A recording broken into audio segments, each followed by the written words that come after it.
So did Yoshinobu Yamamoto all but admit he could not handle New York? That's why he didn't sign here. Let's talk about it right now.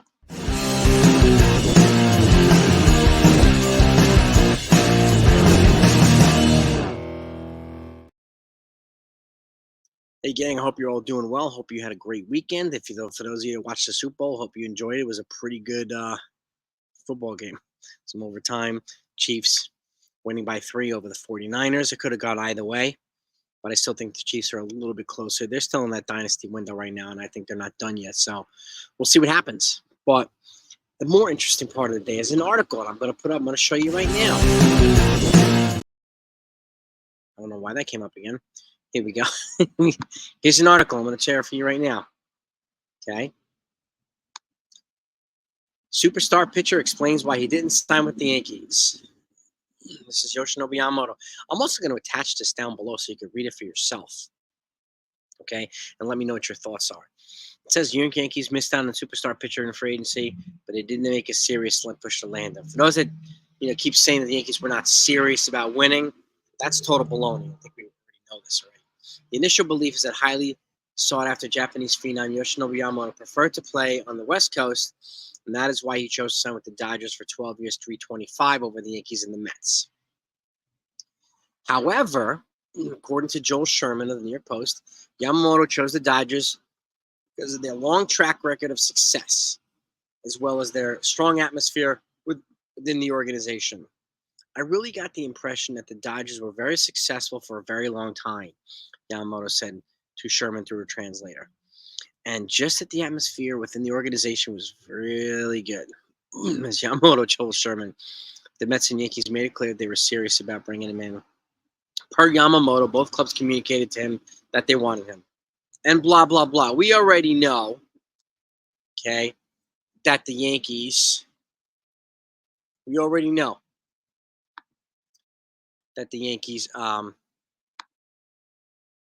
offered him the most AAV over any team. 10 years, $300 million, excuse me for that. And there's $30 million per. He got less from the Dodgers per annum. But that said, it was overall smaller outlay than Garrett Cole. I'm not surprised that they didn't want to give him as much as Garrett Cole, their Cy Young Award winner, who Yamamoto's never thrown a pitch in the majors. Why would you give him more than the reigning Cy Young Award winner? It doesn't make any sense at all. Okay.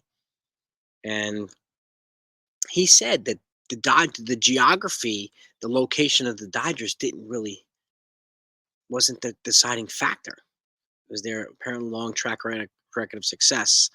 Now, it could have been more specific. Could have said a more recent success, right? Because with the exception of their 2020 World Championship, which in a 60-game season, you can consider it an asterisk season, but that's when they won during the COVID year. Before that, they hadn't won a championship for 32 years. Since like 1988. So, which is twice as long as the Yankees have not won a world championship. Twice as long. So, more recent success might have been a better way to explain it. So, if the argument was a longer track record of success, there isn't a franchise in baseball that has a longer track record of success, whether it be playoff appearances, regular season wins, championships, than the Yankees. It's not even close. So, there must have been some other things. Okay. Maybe he didn't want to deal with the media and the hornet's nest that came with the media. Maybe he didn't want to deal with the hornet's nest that came with fans, right? Because the fact is, the chances of him being booed in LA are a heck of a lot lower than they are in New York and the Bronx. And again, this is where you can, you love it or hate it, but you appreciate, where you stand instantly in the Yankee land, in the Bronx. So whether they like you, whether they love you, whether they dislike you, immediately. And something I appreciate, always appreciated, and it's something maybe he wasn't able to handle or he didn't want to experience. And again, it would be nice if people actually said that on occasion. And this leads to the fact that not everybody wants to play in New York, despite what a couple of people like to say, who don't play with the Yankees, who've never played for a professional sports team in New York, have never had to deal with that stuff. But they'll say it's not a real thing. It is a real thing. This is reality. Your opinion does not change that. So, and again, read the article. I'm actually going to attach 2 articles. Okay, so you can see the differences between the two, but it's a consistent pattern. And Joel Sherman got him to openly acknowledge a couple things. And again, you know, if he didn't want to play here because of that, okay, fine. Okay, fine. It would be nice to actually have a couple of people acknowledge that on occasion.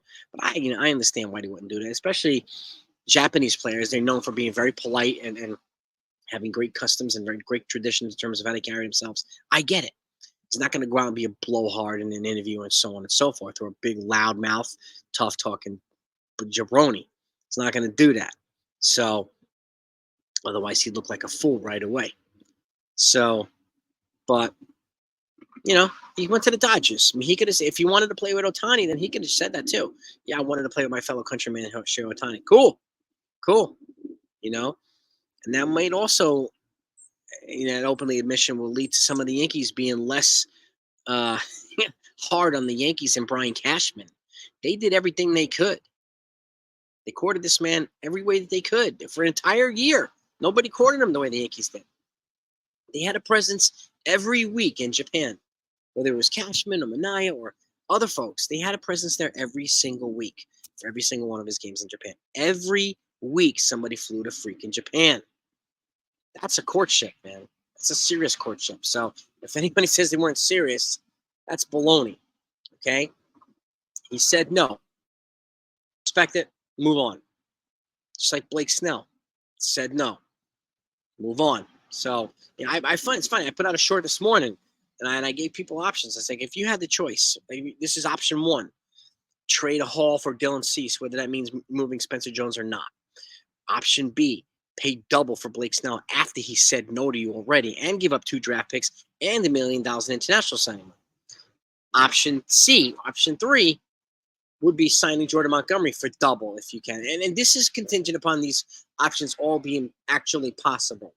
Okay? He would only cost double of whatever you would have to pay for him. So if you paid from $20 million a year, it would be 40. He's got Yankees connections. He was here. And again, there's a difference between Montgomery and Snell. Snell's an ace in the season. Montgomery showed to be ace in the postseason. Okay? 2 different things. So cannot take anything away from Snell. 2-time Cy Young Award winner. I get it. But he also turned down the Yankees. Why would I come back and pay double for you? Never in a million years. Not happen. So, or option D, none of the above. That's the option I'm adding to it right now. Let me know what your thoughts are. We're going to continue to talk about it. So if you're not sub to this channel, please do.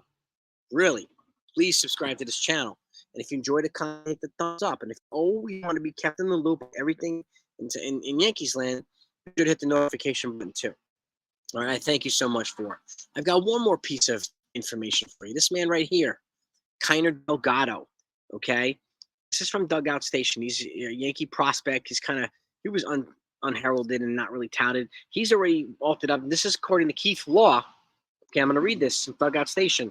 Keith Law ranked infielder Kiner Delgado 7th in his latest rankings. In terms of the Yankees top 30, he's 7th now. Okay, he's got incredible feel to play the game with smooth actions on defense and in the sense that he's always in control. It's plus run, plus hit, middle infield, and maybe a chance for 15 to 20 plus home runs. I'm in. It's nice, and I've talked to some folks about this. I've talked to Hector from the Morning Brew. I've talked to some other folks about Kiner Delgado too, and he's now, on the radar for some Yankee folks. So, which is a great thing. And I can't remember a time when the Yankees had this many guys, whether it be pitching or hitting or defense or whatever it may be, this many prospects on the Yankees' radar at once. So it's a good time to be a Yankee fan. Okay, we're not going to always get what we want. That's just a reality. We got to be grown-ups and deal with it. Okay, but that's just the territory that you live in with the Yankee fans too. Okay, it's the Hornets nest you're dealing. So, but give me your thoughts on the articles about Yamamoto. Okay, take a look at them, read them. They're in the description down below. Give me your feedback on them. Let's have a discussion. Right? If anything else comes out, you're gonna get it here. Pirates signed Yasmani Grandal. Big deal.